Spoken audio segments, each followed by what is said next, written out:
Okay, so what I do, I just go ahead and pop her in here, and make sure your cam lobe is facing up. You can just bump over the motor. Just make sure you pull your fuel relay, and you got your ignition coils disconnected.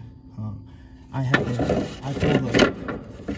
the fuel line off, so you don't want fuel spraying everywhere. So that's what I do. And then you just take this bad Johnson, go ahead and take your pry bar,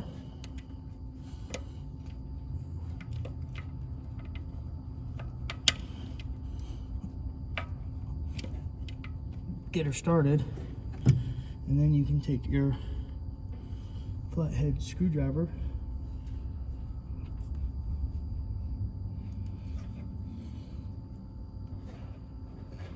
always keep your tools handy. You can take your flathead screwdriver and just nice and easily pop it on, just like that, and don't damage the cam lobe, and you're just fine. There's the video, and I hope this helps somebody out there that's having a tough time. I haven't seen anybody do this, so I hope this helps someone. Thank you. Bye-bye.